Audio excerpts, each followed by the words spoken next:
Hello friend, मैं अरशद अय्यूब SR competition zone के math solution के में एक बार फिर से आप सभी का स्वागत करता हूं। तो दोस्तों, पिछले क्लास में हमने देखा कंपाउंड इंटरेस्ट यानी चक्रवृद्धि ब्याज का दो कॉन्सेप्ट के ऊपर हमने बात किया है और हमने दावा किया था कि उसी दो कॉन्सेप्ट को यूज करते हुए हम लोग डिफिकल्ट से डिफिकल्ट क्वेश्चन चक्रवृद्धि ब्याज में सॉल्व करने वाले हैं। तो आप में से अगर जो भी नए मेरा ये वीडियो देख रहे हैं, नए ये मेरा वीडियो देख रहे हैं, अगर फेसबुक पे ये मेरा वीडियो देख रहे हैं तो देखिएगा, आप फेसबुक पे जो वीडियो चल रहा है उसके ऊपर में एक लिंक दिया गया है। उस लिंक के थ्रू आप जाएंगे तो आपका यही लेक्चर यूट्यूब पे खुलेगा और यूट्यूब पे आप देखेंगे डिस्क्रिप्शन बॉक्स में आपका लेक्चर 1 का लिंक दिया गया है। आप उससे लेक्चर 1 देख सकते हैं। और चैनल को सब्सक्राइब नहीं किए हैं तो प्लीज चैनल को, आप में से जो भी नए हैं, चैनल को सब्सक्राइब जरूर कर लें। और उसके बाद जब आप लेक्चर 1 देख लेंगे तो लेक्चर 1 देखने के बाद ये जो आपका लेक्चर है बहुत ही अच्छे से समझ में आने वाला है। अदरवाइज आपको बहुत प्रॉब्लम होगा, क्योंकि जितना लेंदी क्वेश्चन हम लोग इजी वे में बनाने वाले हैं, जितना शॉर्टकट में बनाने वाले हैं, तो उस शॉर्टकट को जानने के लिए पहला वीडियो देखना बहुत ही जरूरी है। और जो लोग कंटिन्यू है वो तो कंटिन्यू रहेंगे ही। तो आप में से जो नए हैं उन्हें मैं एक और इन्फॉर्मेशन दे दूं कि मैं पर डे एक वीडियो अपलोड कर रहा हूं। पहले मैं लाइव आ रहा था, अभी किसी वजह से मैं लाइव नहीं आ पा रहा हूं, तो एक वीडियो पर डे अपलोड करके आपका सिलेबस कंप्लीट करने वाला हूं। तो आप चाहे बैंकिंग की तैयारी कर रहे हो या एसएससी की या रेलवे की या कोई भी सेंट्रल या स्टेट गवर्नमेंट का तैयारी कर रहे हो, आप हमारे साथ बने रहें। आपका मैथमेटिक्स 100% कंप्लीट होगा, ये मेरी गारंटी है। इसके लिए कोई चार्ज नहीं लग रहा है। तो आप चाहे आप फेसबुक पे पूरा वीडियो आपको नहीं मिलेगा, लेकिन यूट्यूब पे पूरा सिलेबस आपको मिलेगा, पूरा कॉन्सेप्ट मिलेगा। तो आप यूट्यूब पे हमारे साथ जुड़ जाएं, चैनल को सब्सक्राइब कर लें और उसके बाद कंटिन्यू हमारे साथ बने रहें। तो चलिए ज्यादा टाइम वेस्ट ना करते हुए हम लोग शुरू करते हैं आज का लेक्चर। देखिए, आज के लेक्चर में फर्स्ट क्वेश्चन मैंने क्या लिया है कि on which amount the compound interest on 8% per annum for 2 years is rupees 1248। यानी किस राशि पर 8% वार्षिक दर से 2 वर्षों में साधारण ब्याज 1248 रुपया हो जाएगा। तो पिछले क्लास में हमने आपको बताया था फ्रेंड कि जब भी प्रिंसिपल मिसिंग हो, देखिए किस राशि पर निकालना है प्रिंसिपल, यानी इसमें प्रिंसिपल आपका मिसिंग है। तो अगर प्रिंसिपल मिसिंग होता है तो हम लोग किसके आधार पे सॉल्व करते हैं? तो हम लोग चक्रवृद्धि ब्याज का जो रेट दिया गया है, इस रेट के आधार पे, इस दर के आधार पे हम लोग कैलकुलेशन करते हैं। तो किस तरह से कैलकुलेशन किया जाता है हम लोगों ने पिछले क्लास में देखा हुआ है। अब आपको सिर्फ और सिर्फ वर्ड प्रॉब्लम में आपको ये क्वेश्चन दिखाई देगा और वही कॉन्सेप्ट के आधार पे आपको सॉल्व करना है। तो चक्रवृद्धि ब्याज में आप सभी को पता है कि जो दर होता है वो हर साल प्रिंसिपल का उतना % ब्याज देना होता है। इसके अलावा जो ब्याज लग चुका है उसके ऊपर भी ब्याज चुकाना होता है। लेकिन यहाँ पे प्रिंसिपल ही आपका मिसिंग है, लेकिन एक नंबर दिया गया है रुपीस में 1248 एक नंबर दिया गया है।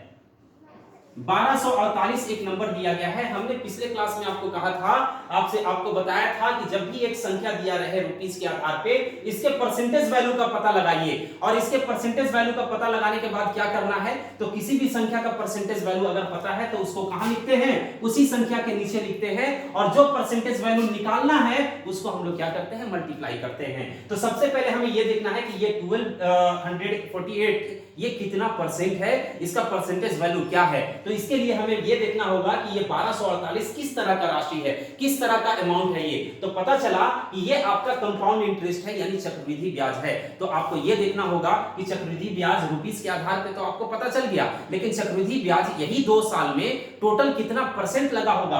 8% के हिसाब से अगर ब्याज चल रहा है तो 2 साल में कितना % ब्याज लगा होगा। अगर आपको यह पता चल जाएगा तो उसको कहां लिखेंगे? उसको उसी के नीचे देंगे। आइए देखते हैं कैसे करते हैं। देखिए, पहले साल 8% ब्याज चुकाना होगा, पहले साल 8% ब्याज चुकाना होगा और दूसरे साल फिर से 8% ब्याज चुकाना होगा। दूसरे साल में फिर से 8% ब्याज लगेगा।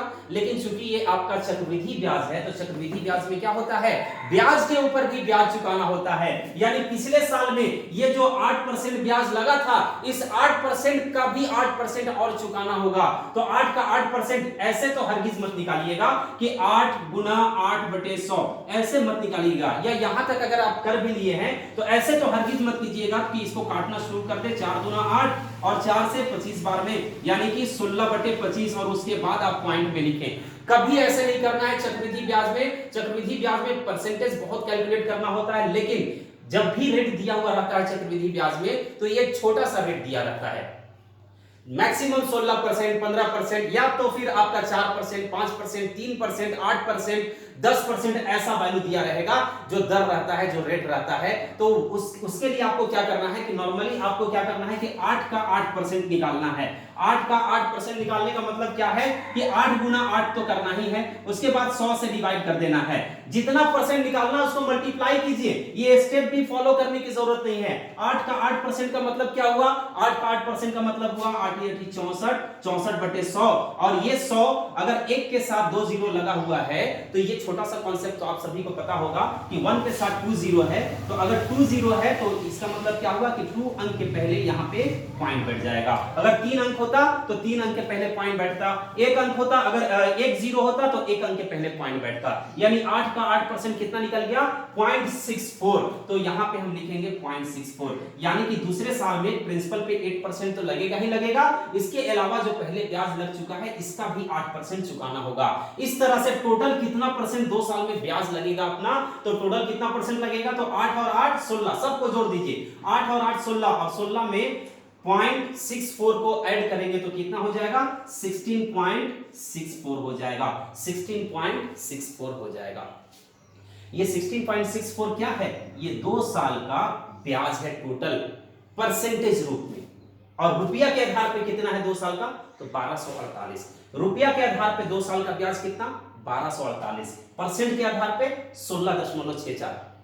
इसका मतलब क्या हुआ कि इसी का ये भी चक्रवृद्धि ब्याज, ये भी चक्रवृद्धि ब्याज, ये रुपीस में, ये परसेंट में। इसका मतलब क्या हुआ कि इसी का परसेंटेज वैल्यू कौन है? 16.64 है। तो मैंने पहले ही आपसे कहा था कि अगर किसी भी संख्या का प्रतिशत मान हमें पता चल जाए तो उसके प्रतिशत मान को कहां लिखते हैं? उसी के नीचे लिखते हैं, उसी के नीचे लिखते हैं। इसलिए मैं कह रहा हूं कि अगर फर्स्ट लेक्चर आप नहीं देखे हैं तो जरूर देख लें। किसी भी संख्या का परसेंटेज वैल्यू अगर पता है तो उसके परसेंटेज वैल्यू को उसी के नीचे लिखते हैं, और जो परसेंटेज वैल्यू का मान हमें निकालना है उसको मल्टीप्लाई करते हैं। हमें कौन सा परसेंटेज वैल्यू का मान निकालना है? तो हम यहाँ पे देख रहे हैं किस राशि पर, यानी कि ऑन विच अमाउंट, यानी कि आपको प्रिंसिपल निकालना है। और पहले क्लास में हमने कहा था आपसे कि किसी भी संख्या के ऊपर अगर कैलकुलेशन होता है तो वो संख्या हमेशा 100% होता है। और यहाँ पे सारा कैलकुलेशन किस पे होता है?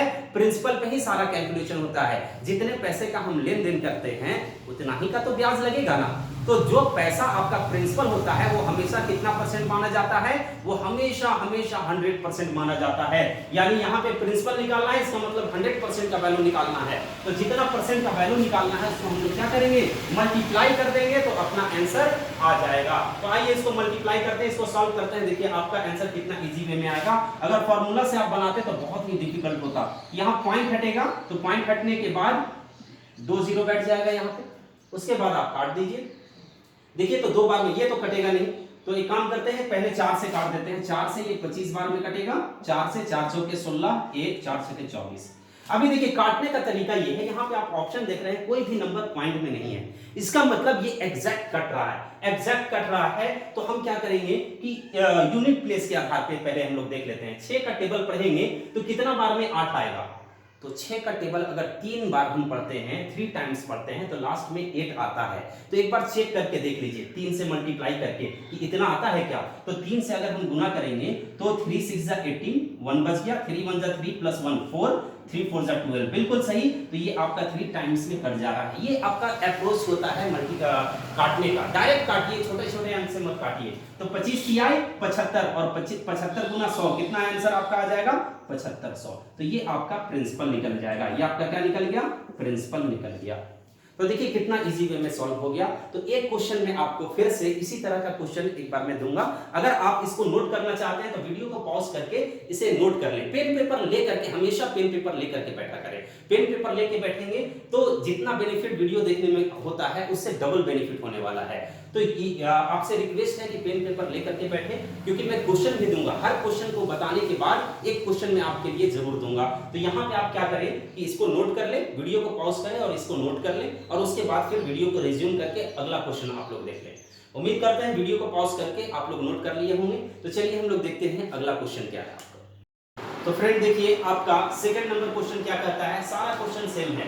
On which amount the compound interest at 5% per annum for 2 year is rupees 512.50, यानी किस राशि पर 5% वार्षिक दर से 2 वर्ष में चक्रवृद्धि ब्याज 512.50 रुपीज हो जाएगा। तो दोस्तों वीडियो को पॉज करें, वीडियो को पॉज करने के बाद जल्दी से इसका आंसर निकालें और आंसर निकालने के बाद कमेंट सेक्शन में लिखें। अगर समझ में नहीं आया है, अगर आप नहीं निकाल पा रहे हैं तो अभी मैं बताऊंगा फिर से, तो दोबारा में समझ में आ जाएगा। और तब भी अगर समझ में नहीं आया है तो आप पहले तो पहला वीडियो देख लें और उसके बावजूद भी समझ में नहीं आता है तो कमेंट सेक्शन में जरूर लिखें। तो ये इतना काम कीजिए, वीडियो को पॉज करें और जल्दी से इसे बनाएं। उम्मीद करते हैं कि वीडियो को पॉज करके आप लोग बना लिए होंगे। आइए देखते हैं यहाँ पे रेट कितना लग रहा है, 5%। संख्या कितना दिया गया है, 512.50। अब ये क्या है, ये क्या है, इसका परसेंटेज वैल्यू का पता करके हमें कहाँ लिखना है, इसी के नीचे। तो सबसे पहले हम ये देखेंगे कि 512.5 क्या है। तो पता चला ये चक्रवृद्धि ब्याज है। तो कितने साल का, 2 साल का। तो 2 साल का चक्रवृद्धि ब्याज का परसेंटेज वैल्यू हमें निकालना पड़ेगा, यानी 2 साल में टोटल कितना परसेंट लगा होगा। तो आइए देखते हैं कैसे निकालना है। पहले साल 5%, दूसरे साल फिर से 5% और 5 का भी 5% निकालेंगे, यानी 5 गुना 5 डिवाइडेड बाई 100। तो 5 गुना 5 कितना हो जाएगा, 25, और 100 से डिवाइड करेंगे तो कितना होगा, 0.25, यानी 2 साल में टोटल कितना चक्रवृद्धि ब्याज इन परसेंट लगा होगा, तो 10.25% लगा होगा। इसका मतलब ये चक्रवृद्धि ब्याज टोटल 2 साल में कितना परसेंट लगा है, 2 साल में टोटल कितना चक्रवृद्धि ब्याज मिल रहा है, तो 10.25%। परसेंट में देखा गया तो 10.25% और रुपीस में देखा गया तो 512.50, यानी इसी का परसेंटेज वैल्यू कौन है, ये है। क्योंकि ये भी तो चक्रवृद्धि ब्याज है और ये भी चक्रवृद्धि ब्याज है, ये रुपीस में है और ये परसेंट में है। दोनों इसी क्वेश्चन का सॉल्यूशन है ना, दोनों इसी क्वेश्चन का रिजल्ट है, तो दोनों इसी क्वेश्चन का रिजल्ट है। इसका मतलब यही जो ब्याज है इसी का परसेंटेज वैल्यू क्या है, 10.25% है। तो अगर किसी भी संख्या का परसेंटेज वैल्यू पता है तो उसको उसी के नीचे लिखते हैं, और जो परसेंटेज वैल्यू हमें निकालना है उसको मल्टीप्लाई करते हैं। हमें निकालना क्या है, प्रिंसिपल निकालना है, और प्रिंसिपल कितना परसेंट होता है, 100% होता है, इसलिए 100% का वैल्यू निकाल दीजिए। आइए देखिए, पॉइंट के बाद 2 अंक इधर भी और 2 अंक इधर भी, पॉइंट से पॉइंट कट जाएगा।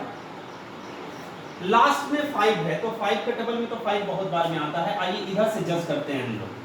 1 का पहाड़ा में 500, ये 5 कितना बार में आएगा, 5 बार में, 5000 समथिंग है। तो यानी 5 से मल्टीप्लाई करके देखिए क्या इतना आ रहा है। तो 5 से अगर 1 में मल्टीप्लाई करते हैं तो 5000 तो हो जाएगा, और 25 से 5 में गुना करते हैं तो 125 भी हो रहा है। इसका मतलब ये 5 बार में कट जा रहा है, और एक जीरो भी साथ में लगा हुआ है, एक जीरो भी आ गया आपका, यानी आपका आंसर कितना हो जाएगा, 5000। तो मुश्किल से मुश्किल 10 से 15 सेकंड में ऐसा क्वेश्चन आपको सॉल्व करके आना है। तो उम्मीद करते हैं कि आपको समझ में आ गया होगा। अगर आप लोगों को समझ में आ रहा है तो लाइक तो बनता है, लाइक ज़रूर प्रेस करें, और समझने में कोई प्रॉब्लम हो रहा है तो आप लोग कमेंट सेक्शन में ज़रूर लिखें। और इसके अलावा अगर और भी मेरा यूट्यूब का चैनल चलता है, यूट्यूब का व्हाट्सएप पे यूट्यूब का ग्रुप चलता है, और इसके अलावा टेलीग्राम पे भी ग्रुप चलता है। तो आप किसी में भी शामिल होना चाहते हैं तो इस नंबर पे आप हमें मैसेज करें, 7004188740। इस नंबर पे आप हमें व्हाट्सएप करें, व्हाट्सएप करने के बाद मैं आपको ग्रुप में ऐड कर दूंगा, ठीक है। इतना सा काम करें ताकि आपको और भी रिवीजन करने का मौका मिले। तो आइए देखते हैं हम लोग अगला क्वेश्चन।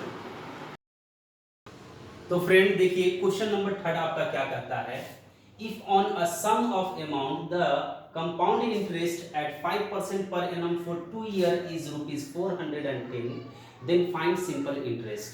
यानी यदि किसी राशि पर 5% वार्षिक दर से 2 वर्षों में चक्रवृद्धि ब्याज 410 रुपया है तो साधारण ब्याज कितना होगा।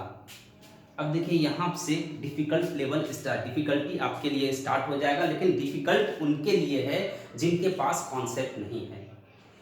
ये अलग टाइप का क्वेश्चन जरूर है, लेकिन कॉन्सेप्ट अब आपके पास ऐसा आ चुका है कि वो कॉन्सेप्ट आपको हर क्वेश्चन एक जैसा लगेगा। अगर वो कॉन्सेप्ट आप अपने माइंड में रखते हैं तो हर क्वेश्चन आपको एक जैसा लगेगा। अगर जो कॉन्सेप्ट मैंने बताया है वो माइंड में है और ये भी माइंड में है कि उस कॉन्सेप्ट को कैसे इसमें यूटिलाइज किया जाए, तो वीडियो को पॉज करके बेशक इस वीडियो को आप बनाएं। और अगर माइंड में नहीं है तो आइए मैं बताता हूं।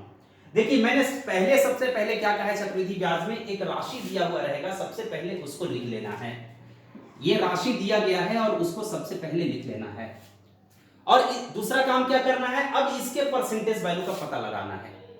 तो ये इसके परसेंटेज वैल्यू का पता कब चलेगा, जब हमें यह पता होगा कि ये किस तरह का राशि है, ये किस तरह की राशि है। तो पता चला ये क्या है, आपका चक्रवृद्धि ब्याज है, कंपाउंड इंटरेस्ट है। तो हमें कंपाउंड इंटरेस्ट का अब परसेंटेज वैल्यू निकालना होगा। और परसेंटेज वैल्यू निकालने का तरीका क्या है, वही है 5% पहले साल में, दूसरे साल में फिर से 5% लगा होगा।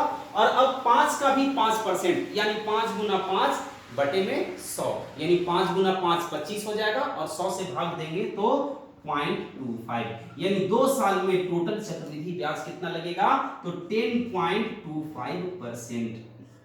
तो 2 साल का चक्रवृद्धि ब्याज कितना है, रुपीज में 410 और परसेंटेज में 10.25, यानी इसी का परसेंटेज वैल्यू कौन है, ये है। तो यहां पे हम क्या करेंगे, यहां पे 10.25% लिख देंगे।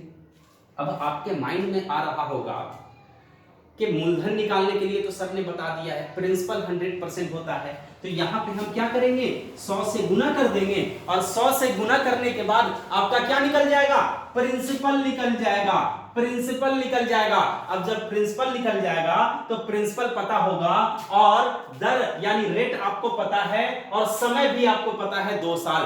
तो मूलधन गुना समय गुना दर करके और हम क्या करेंगे, साधारण ब्याज निकाल लेंगे, आंसर आ जाएगा। आप अगर ऐसा सोच रहे हैं तो बिल्कुल सही सोच रहे हैं, लेकिन ज्यादा सोच रहे हैं। इतना सोचने की जरूरत नहीं है आपको।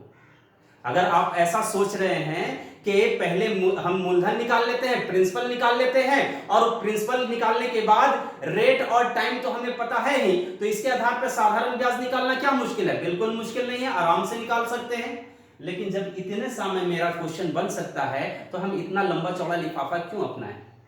मैंने आपसे कहा था कि जो संख्या है उसके परसेंटेज वैल्यू को उसी के नीचे लिखेंगे और जो परसेंटेज वैल्यू हमें निकालना है उसको मल्टीप्लाई करेंगे। हमें कौन सा परसेंटेज वैल्यू चाहिए, तो सबसे पहले हमें देखना होगा कि हमें निकालना क्या है। तो पता चला हमें साधारण ब्याज निकालना है। तो जब 2 साल का चक्रवृद्धि ब्याज का हम परसेंटेज वैल्यू निकाल सकते हैं, तो 2 साल का साधारण ब्याज का भी तो परसेंटेज वैल्यू निकाला जा सकता है ना। अब कैसे निकालेंगे, तो आप सभी को पता है कि साधारण ब्याज में हर साल ब्याज बराबर लगता है, यानी पहले साल 5% तो दूसरे साल भी 5%। अब 5 का भी 5% नहीं निकलेगा, यानी ये दोनों को सिर्फ ऐड करेंगे तो ये मेरा क्या कहलाएगा, साधारण ब्याज का परसेंटेज वैल्यू। यानी एक साल में 5% तो 2 साल में कितना परसेंट लगेगा, 10% लगेगा। यानी आपको यहाँ पे 100% का वैल्यू यानी प्रिंसिपल निकालने की कतई जरूरत नहीं है। यहाँ पे डायरेक्ट आप जो वैल्यू निकालना है, जिसका परसेंटेज वैल्यू निकालना है, उसको मल्टीप्लाई करेंगे। यहां साधारण ब्याज निकालना है और साधारण ब्याज का परसेंटेज वैल्यू कितना है, 10% है, यानी 10% का वैल्यू निकालना है। तो जिसका जो परसेंटेज वैल्यू निकालना है सिर्फ उसको मल्टीप्लाई करेंगे। हमने 10 का वैल्यू 10 से मल्टीप्लाई किया, यानी 10% से मल्टीप्लाई किया, तो इसका मतलब ये मेरा क्या निकल जाएगा, डायरेक्ट सिंपल इंटरेस्ट यानी कि साधारण ब्याज निकल जाएगा। आइए इसको सॉल्व करते हैं। ये पॉइंट हटेगा तो यहां पे क्या आ जाएगा, एक 100 आ जाएगा। 25 से काटिए, 25 चौके 100 और 25 एकम 25, 25 से यहाँ पे 25 चौके 100 हो गया। 41 से देखिए ये आपका 10 बार में कट रहा है। अब 10 गुना 4 कितना हो जाएगा, 400। आपका आंसर आ गया, लीजिए डायरेक्ट आपका आंसर साधारण ब्याज आ गया। यहां पे बिना प्रिंसिपल पता किए हुए आपका सिंपल इंटरेस्ट निकल गया। तो बताइए इससे बेटर और क्या हो सकता है। ऑप्शन नंबर बी आपका आंसर है। क्लियर है। तो अगर आप ये कॉन्सेप्ट यूज करने नहीं जान रहे थे तो उम्मीद है अब जान गए होंगे। तो आइए एक क्वेश्चन आपके लिए मैं देता हूं और इसको अगर नोट करना चाहते हैं तो वीडियो को पॉज करें और जल्दी से नोट कर लें। आइए देखते हैं अगले क्वेश्चन को। तो दोस्तों अगला क्वेश्चन आपके लिए आपके स्क्रीन पे शो हो रहा होगा। ये आपका नेक्स्ट क्वेश्चन है, क्वेश्चन नंबर 4 है। यहाँ पे सब कुछ सेम है, न्यूमेरिकल वैल्यू से चेंज करके मैं आप लोगों से प्रैक्टिस करवा रहा हूँ। If on a sum of amount the compound interest at 4% per annum for 2 year is ₹510, then find the simple interest. यानी यदि किसी राशि पर 4% वार्षिक दर से 2 वर्षों में चक्रवृद्धि ब्याज 510 रुपया है, तो साधारण ब्याज कितना होगा? तो साधारण ब्याज कितना होगा? अब देखिए दोस्तों, सबसे पहले तो आप एक काम करें, अगर समझ में आ गया है तो वीडियो को पॉज करें और इसको जल्दी से बनाएं। वीडियो को पॉज करें और 10 से 15 सेकंड में कोशिश करें इसको बनाने का, उससे ज्यादा टाइम नहीं लगने वाला है। यहां पे आप ऑप्शन में देख रहे हैं आंसर पॉइंट में नहीं है, इसका मतलब ये पूरी तरह से कटने वाला संख्या आने वाला है इसमें। अब जब पूरी तरह से कटेगा तो बहुत इजी वे में बनेगा, आप काटते जाइए, ऑटोमेटिक पूरी तरह से कट जाएगा। जल्दी से वीडियो को पॉज करके और इसको सॉल्व करने की कोशिश करें। चलिए मैं देखता हूं इस क्वेश्चन को। उम्मीद करते हैं अगर अभी भी नहीं बना है तो वीडियो को पॉज करें और जल्दी से बना लें इस क्वेश्चन को। एक बार फिर से इस क्वेश्चन को देखते हैं। यहां पे एक संख्या दिया गया है 510, यहां पे एक संख्या दिया गया है 510। चलिए थोड़ा सा और इधर लिखते हैं। 510 एक संख्या दिया गया है। ये क्या है? तो ये चक्रवृद्धि ब्याज है। अगर चक्रवृद्धि ब्याज है तो चक्रवृद्धि ब्याज का परसेंटेज वैल्यू निकालना होगा। पहले साल 4%, दूसरे साल फिर से 4% लगा होगा, लेकिन इस 4 का भी 4% लगेगा, तब जाके चक्रवृद्धि ब्याज बनेगा। नहीं तो सिर्फ ये दोनों को ऐड कर देंगे तो ये आपका क्या होगा? सिर्फ ये दोनों को ऐड करेंगे तो ये आपका साधारण ब्याज का परसेंटेज वैल्यू होगा। और इस 4 का भी 4% निकालते हैं। 4 का 4% मतलब 4 गुना 4 बटे 100। तो 4 गुना 4 करेंगे तो कितना आ जाएगा? 16। और 100 से डिवाइड करेंगे तो कितना होगा? 0.16। यानी चक्रवृद्धि ब्याज अगर निकालना है तो ये 0.16 और ऐड हो जाएगा, यानी कि 8.16। अब आप बताइए ये 8% है या 8.16% है? तो पता चला अगर ये साधारण ब्याज दिया हुआ रहता और चक्रवृद्धि ब्याज निकालने के लिए दिया जाता, वैसा भी क्वेश्चन हम लोग करेंगे। अगर ये साधारण ब्याज होता तो नीचे में क्या लिखते? 8 लिखते, और चक्रवृद्धि ब्याज निकालना होता तो जो निकालना है उसको गुना करते, यानी 8.16 से मल्टीप्लाई करते। लेकिन ये आपका साधारण ब्याज नहीं है, ये हम लोग आगे देखेंगे। ये आपका चक्रवृद्धि ब्याज है। तो अगर चक्रवृद्धि ब्याज है तो चक्रवृद्धि ब्याज के परसेंटेज वैल्यू को उसी के नीचे लिखेंगे। तो यहां पे आपका क्या आ जाएगा? 8.16 आ जाएगा। और निकालना क्या है? साधारण ब्याज निकालना है, यानी इस 8% का वैल्यू निकालना है। 8 से मल्टीप्लाई कर दे, ये पॉइंट हटेगा मतलब 100 से मल्टीप्लाई होगा। 8 से कट रहा है क्या जी? हाँ जी, देखिए देखते हैं। 8 से कट रहा है, 8 से 8 एकम 8 और 0, 8 दूना 16। और देखिए तो 5 बार में ये पूरा कट जा रहा है क्या? 5 से 5 दूना 10, हाँ बिल्कुल सही। 8 से 8 एकम 8, 4 4 8 और 8 दूना 16, बिल्कुल सही है। और उसके बाद अगर हम इसको 8 से 8.16, सब कुछ सही है, हाँ बिल्कुल सब कुछ सही है। उसके बाद आगे देखते हैं हम लोग। देखिए यहां से 2 से 2 बचे 10, 2 0 0 1 और 2 5 दूना 10, 5 0 0 1, 5 एकम 5, 5 बार में पूरी तरह से कट जा रहा है। यानी आपका आंसर कितना हो जाएगा? 500 आपका आंसर होगा। यानी नन ऑफ दिस, इसमें से नन ऑफ दिस, इसमें से कोई भी नहीं आपका आंसर है। यानी आपका राइट आंसर क्या है? 500 आपका आंसर है। तो उम्मीद करते हैं कि आप सभी को ये कॉन्सेप्ट बहुत ही अच्छे से समझ में आया होगा। हम लोग अभी बता रहे थे कि चक्रवृद्धि, हम लोगों ने आज क्या देखा? तो अगर प्रिंसिपल नहीं दिया गया, चक्रवृद्धि ब्याज दिया गया है, तो इसके आधार पे हम लोग क्या क्या निकाल सकते हैं? प्रिंसिपल निकाल सकते हैं। अगर चक्रवृद्धि ब्याज दिया गया है तो इसके आधार पे ही हम लोग साधारण ब्याज निकाल सकते हैं। वीडियो को पॉज करके नोट करना चाहते हैं तो नोट कर लें। और इसके बाद आगे हम लोग देखेंगे कि चक्रवृद्धि ब्याज दिया गया है तो और क्या क्या निकाला जा सकता है, और अगर साधारण ब्याज दिया गया है तो और क्या क्या निकाला जा सकता है। यहां पे कभी कभी ना साधारण ब्याज होगा, ना चक्रवृद्धि ब्याज होगा, ना प्रिंसिपल होगा। आपका क्या होगा? साधारण ब्याज और चक्रवृद्धि ब्याज में अंतर दिया गया है, तो अंतर के आधार पे और क्या क्या निकाला जा सकता है। हम लोग हर तरह का क्वेश्चन देखने वाले हैं। आज थोड़ा सा अपने पास समय कम है, जिसके लिए मैं सिर्फ 2 टाइप का क्वेश्चन आज आपके सामने ला सका। अगले वीडियो में हम लोग फिर से देखेंगे, नए कॉन्सेप्ट के साथ फिर से हाजिर होंगे। तब तक के लिए हंसते रहिए, मुस्कुराते रहिए। Goodbye, thank you so much. और अगर आप में से अभी तक कोई ऐसे हैं जो चैनल को सब्सक्राइब नहीं किए हैं, प्लीज चैनल को सब्सक्राइब कर लें। फेसबुक पे मेरा ये वीडियो देख रहे हैं तो इस वीडियो के जस्ट ऊपर में आप देखेंगे एक लिंक होगा यूट्यूब का, उस यूट्यूब पे जाएंगे। यूट्यूब पे जाने के बाद आप चैनल को सब्सक्राइब जरूर कर ले और वहां पे आपको कंटिन्यू वीडियो मिलेगा। और फेसबुक पे मैं हमेशा वीडियो अपलोड नहीं करता हूं, पहले भी मैंने बताया हुआ है, तो फेसबुक पे हमेशा वीडियो अपलोड नहीं होगा। तो जब अब मैं फेसबुक पे वीडियो अपलोड नहीं करूंगा तो आप वीडियो देखने से चूक जाएंगे। तो आपसे रिक्वेस्ट है कि आप यूट्यूब वाले चैनल को सब्सक्राइब जरूर कर लें। एक बार फिर से मैं अपना नंबर दे देता हूं। अगर यहाँ पे अगर किन्हीं को भी, अगर कोई भी आदमी, कोई भी स्टूडेंट अगर मेरे साथ व्हाट्सएप पे या फिर टेलीग्राम पे जुड़ना चाहते हैं तो 7004470044 पे आप संपर्क कर सकते हैं मेरे से। ठीक है फ्रेंड, तो चलिए आज के लिए इतना ही रखते हैं। Thank you so much. किसी तरह का इंप्रूवमेंट चाहते हैं कमेंट जरूर लिखिएगा, वीडियो अच्छा लगा हो लाइक जरूर करेंगे, और सबसे ज्यादा इंपॉर्टेंट अगर आप सब्सक्राइब कर लिए हैं तो वीडियो को जितने लोगों तक हो सके इसको पहुंचाइए, जितना हो सके शेयर करें। फेसबुक पे देख रहे हैं शेयर करें, यूट्यूब पे देख रहे हैं व्हाट्सएप पे शेयर करें, फेसबुक पे शेयर करें, हर जगह शेयर करें। ठीक है friend, thank you so much.